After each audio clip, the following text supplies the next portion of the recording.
Robert Kiyosaki is issuing a warning that precious metals investors may want to take seriously. Behind the headlines about gold and silver lies a much larger story: rising debt, mounting interest costs, pressure on currencies, and growing demand for assets outside the traditional financial system. But the most important question is not whether gold and silver can rise. It is what could force that move, and how far it could go. And one part of Kiyosaki's warning could change the entire way investors view silver. Welcome to Precious Metals. Intelligence, where major economic developments are examined through the lens of long-term wealth and financial strategy. If this is the first time watching, viewers are encouraged to subscribe and follow the channel for clear, analytical coverage of gold, silver, debt, inflation, and the forces shaping global markets. And before getting started, viewers are invited to share where they are watching from. It is always valuable to see how far this conversation reaches. Robert Kiyosaki's latest warning is drawing attention because it points toward a possibility that many investors may still be underestimating. His message is simple. The financial system is facing growing pressure, and precious metals could become far more important if that pressure continues. For Kiyosaki, silver is not simply another commodity. He sees it as an asset that could benefit from a combination of monetary uncertainty, rising debt, and limited supply. That is why his comments about silver reaching $200 have created such strong interest. The number sounds extreme at first, but the real question is not whether $200 silver sounds high today.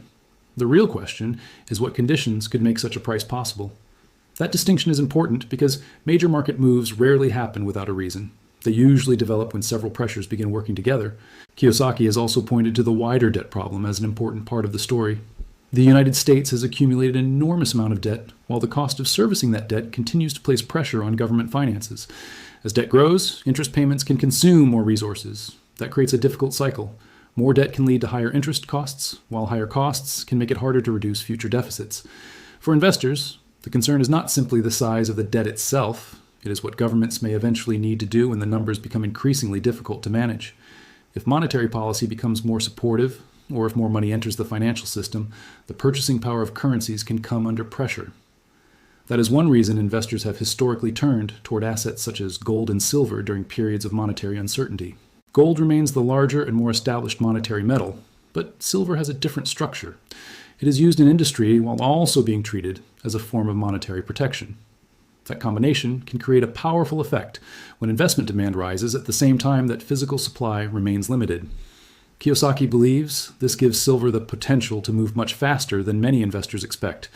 His argument is not that silver must rise every day or move upward without interruption. Markets do not work that way. Prices can fall sharply even during powerful long-term trends. The important point is that a period of strong monetary demand could produce a much larger move than the market has experienced in recent years. This is where the warning becomes more strategic. Investors often focus on the current price of an asset instead of examining the forces behind that price. A silver price that appears expensive today could look very different if the value of the currency used to measure it declines. In that environment, the question changes from, is silver too expensive, to how much purchasing power does the currency itself retain? That is a much deeper issue. It also explains why Kiyosaki continues to emphasize tangible assets rather than relying entirely on cash or traditional financial instruments. The most important part of his warning, however, may not be the $200 target itself. It is the possibility that the conditions supporting higher precious metals prices are becoming stronger at the same time. Rising debt, increasing interest costs, monetary uncertainty, and growing investor demand can reinforce one another. If those forces continue, silver may no longer be viewed simply as a lower-priced alternative to gold. It could become one of the most closely watched assets in the entire precious metals market. And that raises the next question. What happens when the debt problem begins putting even greater pressure on the financial system? The most dangerous financial problems are rarely caused by a single number.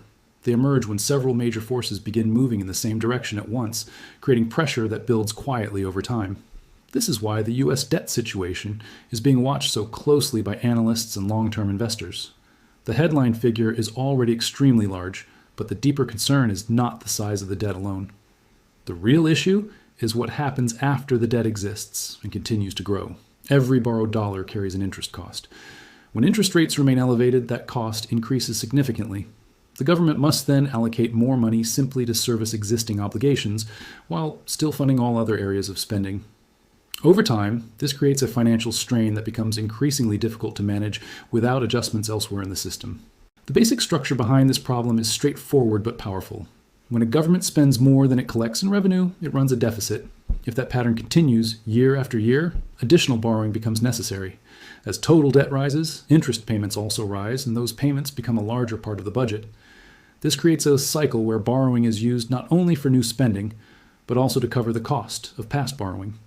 Economists often describe this as a debt spiral. It does not mean an immediate collapse is guaranteed. Instead, it means the range of available policy choices becomes more limited over time. Governments may consider higher taxes, reduced spending, stronger economic growth, or even inflationary conditions that reduce the real value of debt. Each option carries consequences, and each can influence financial markets in different ways. A key area of focus is the treasury market, where government bonds are issued and traded. These bonds are traditionally viewed as one of the safest financial assets in the world. However, when investors begin demanding higher yields to hold long-term government debt, borrowing costs increase for the issuer. This can create a difficult feedback loop. Higher yields raise interest expenses, and higher expenses can require even more borrowing. Recent analysis has highlighted how debt management strategies may shift toward different maturity structures, including greater reliance on shorter-term borrowing in certain conditions. And while this is not the same as direct money creation, it reflects the complexity of managing a large and growing debt burden in a changing interest rate environment. This distinction is important because it is often misunderstood. Adjusting the maturity of debt does not remove the obligation. It only changes the timing and cost of repayment. A simple comparison is a household refinancing multiple loans. The monthly payment may become more manageable in the short term, but the total debt still exists. At the national level, the same principle applies. Debt can be extended, restructured, or refinanced, but it does not disappear. This is why the bond market is closely monitored by investors who also follow gold and silver. It often reflects confidence or lack of confidence in long-term fiscal stability. The situation becomes even more significant when viewed globally. Other major economies, including Japan and several European nations, are also dealing with high debt levels and rising borrowing costs. This creates a broader environment where investors compare sovereign risk across multiple regions. If confidence weakens in several major bond markets at the same time, capital may begin shifting toward assets that are not dependent on government repayment promises. Gold has historically played that role. Silver, while more volatile, can also benefit when investors seek alternatives outside traditional financial systems. This is where the connection to precious metals becomes more direct. If debt continues to rise, while interest costs increase, pressure may build for more accommodative financial conditions in the future. If monetary conditions become easier, currency value can come under additional pressure. This does not guarantee immediate price increases in gold or silver, as markets often move in cycles and can remain volatile for long periods. However, it does strengthen the long-term argument for holding assets that are not tied to fiat currency systems. Inflation adds another layer to this dynamic. Even moderate inflation, if sustained over time, can significantly reduce purchasing power. This is why investors often distinguish between nominal gains and real value. An asset may rise in price while still failing to preserve true purchasing power. Precious metals are often discussed in this context because they are not dependent on credit or government promises. They exist as physical assets with global demand and long historical use as stores of value. Silver introduces an additional dimension. It is both a monetary metal and an industrial resource used in technology, energy, and manufacturing. This dual role means that supply and demand pressures can interact in complex ways. If investment demand increases while industrial demand remains steady or grows, available supply can tighten. This can lead to sharper price movements compared to more stable assets. Ultimately, the warning is not about a single crisis point. It is about interconnected pressures building across debt, interest rates, inflation, and investor confidence. When these forces align, financial systems can begin to reprice risk in unexpected ways. And in that environment, the question shifts from whether precious metals are relevant to how strongly silver may respond when investors begin seeking protection on a larger scale. Gold has traditionally been the first metal investors consider when financial uncertainty rises. It has a long history as a reserve asset, a store of value, and a form of protection against currency weakness. Silver, however, operates under a very different set of conditions. The difference could become extremely important if the precious metals market enters a period of stronger demand. Silver is not simply a cheaper version of gold. It has its own supply constraints, industrial uses, and investment dynamics. Together, these factors can create the conditions for silver to move much more aggressively when investor demand changes. One reason silver attracts attention is its unusual position in the global economy. The metal has monetary value, but it is also used across a wide range of industries. Technology, electronics, energy systems, manufacturing, and other applications all depend on silver in different ways. This means demand does not come from investors alone. Even when financial markets are uncertain, industrial demand can continue supporting the physical market. If investment demand rises at the same time, pressure can build from both sides. That combination is very different from an asset whose demand depends almost entirely on financial investors. Supply is another important part of the equation. Silver cannot simply be produced instantly when prices rise. Mining requires years of investment, exploration, development, and production. Much of the world's silver supply also comes as a byproduct of mining other metals. That means higher silver prices do not automatically create an immediate increase in supply. If demand rises faster than production can respond, the market can become increasingly sensitive to even relatively small changes in investor behavior. This is where silver can begin to behave differently from gold. Gold has a much larger above-ground market and is held extensively by central banks, institutions, and private investors. Silver is generally more volatile and has a smaller market structure. As a result, a significant increase in demand can have a larger percentage effect on price. The same characteristic that makes silver more difficult to predict can also create much greater upside during powerful market cycles. The relationship between gold and silver provides another important signal. When gold moves substantially higher, investors often begin looking more closely at silver because of the difference between their prices. A rising gold market can therefore create a tension around silver, even before silver begins its strongest phase. If the gold to silver relationship changes significantly, investors may begin questioning whether silver has fallen too far behind. That can create additional buying pressure, especially when expectations for precious metals are already strong. Kiyosaki's preference for silver fits directly into this argument. His focus is not based only on the idea that silver is inexpensive compared with gold. His broader position is that monetary uncertainty, industrial demand, and limited supply could combine to create a much larger move. The potential $200 target should therefore be viewed as a scenario rather than a certainty. Markets can move sharply in both directions, and no price target can eliminate that risk. The more important issue is what happens if investment demand suddenly accelerates. A market that appears calm can change rapidly when large numbers of investors decide they want physical exposure at the same time. Silver's relatively smaller market can amplify that movement. A gradual rise could potentially become a much faster repricing if available supply becomes difficult to secure. That possibility explains why silver deserves attention beyond its current price. Its story is connected to monetary policy, industrial demand, mine production, investor psychology, and the broader direction of gold. If several of those forces strengthen simultaneously, silver could enter a phase that looks very different from its previous cycles. But there is another question that may be even more important. What signals would tell investors that this shift is already beginning? The final question is no longer whether gold and silver deserve attention. The more important question is what happens if the forces discussed throughout this analysis continue developing at the same time? Debt is rising, interest costs are increasing, and governments must constantly refinance existing obligations. At the same time, inflation continues to threaten purchasing power, while investors around the world search for assets that can preserve value when confidence in financial systems weakens. None of these factors guarantees a dramatic move in precious metals, but when they appear together, the implications become far more significant. In this environment, Robert Kiyosaki's warning about silver begins to look less like a simple price prediction and more like a broader statement about financial risk. The $200 silver target should not be treated as a guaranteed outcome. No serious analysis can promise a specific price for any asset. Markets are shaped by interest rates, economic growth, investor sentiment, supply and demand, government policy, and unexpected global events. Silver in particular is highly volatile and can experience sharp declines even within long-term bullish cycles. However, price targets can still be useful when they highlight the conditions required for such a move. In this case, those conditions include stronger investment demand, persistent concerns about currency debasement, tighter physical supply, and a growing awareness that the traditional financial system carries structural risks. A key driver behind the precious metals argument is the evolving relationship between debt and economic growth. Debt can be productive when it funds investment that generates future value. The problem arises when borrowing is used primarily to sustain existing obligations. At that point, the system becomes increasingly dependent on continuous refinancing. If interest rates remain elevated, the cost of maintaining that structure rises. If rates are lowered, inflation and currency weakness can intensify. Policymakers are therefore caught in a narrowing set of choices, where each solution introduces new trade-offs. This is why debt dynamics are so closely linked to gold and silver. Gold typically reacts first when confidence in monetary stability begins to weaken. Central banks, institutions, and private investors often increase exposure to it as a defensive asset.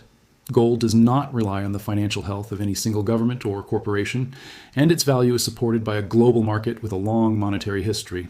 Silver shares part of this role, but its smaller market size and industrial demand create a different dynamic. If gold rises significantly while silver lags behind, investors may begin to view silver as the more undervalued opportunity with greater upside potential. This is where the gold to silver relationship becomes important. Historically, silver tends to respond more aggressively once investment demand strengthens. The initial move may be gradual, but once momentum builds, price action can accelerate quickly.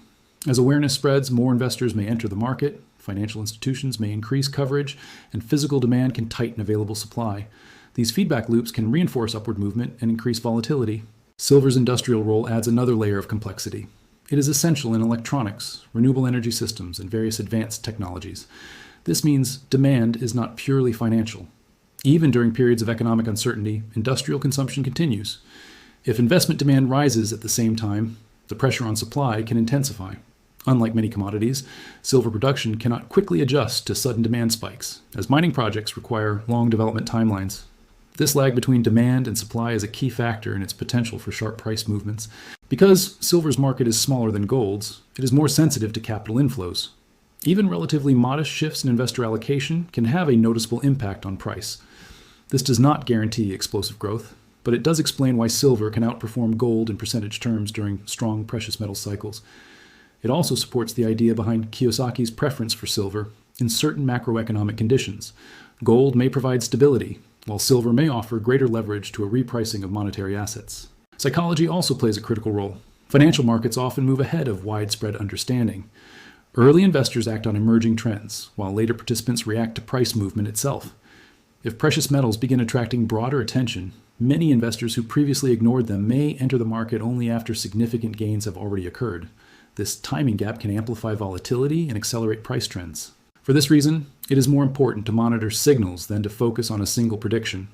Rising debt costs, persistent inflation pressures, central bank behavior, currency weakness, and increasing demand for precious metals should be viewed as interconnected indicators. One signal alone may not be meaningful, but several moving together can suggest a broader shift in financial conditions. If these trends continue, the case for holding tangible assets becomes stronger. At the same time, risk must be acknowledged. Precious metals do not generate income, and silver in particular can experience severe price swings.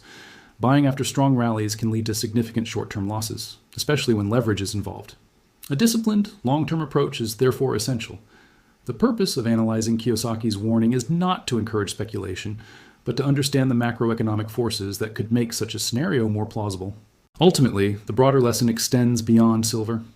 The global financial system is entering a period where debt, monetary policy, inflation, and geopolitical uncertainty are increasingly interconnected. Investors cannot assume that past conditions will persist indefinitely. Interest rates, currency values, and capital flows can all change rapidly, and portfolios built for a single environment may become vulnerable when that environment shifts. The objective is not to predict the exact price of silver in the future, but to understand the range of outcomes that could emerge if current trends continue.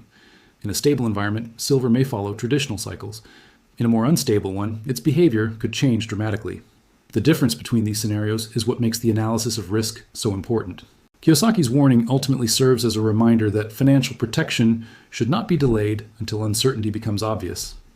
By the time risks are widely recognized, markets may have already adjusted. This does not mean every warning is correct, but it does mean that warnings should be evaluated seriously and compared with real economic data. The $200 silver projection remains a scenario rather than a certainty. However, the forces behind it, rising debt, increasing interest costs, inflation pressures, supply constraints, and shifting investor behavior, are real and observable. When these forces converge, silver can become more than just a commodity. It can become a reflection of how the world is reassessing trust in money itself. And that is why the warning matters. Not because of a specific price target, but because of what it reveals about the financial system that could make such a target possible in the first place.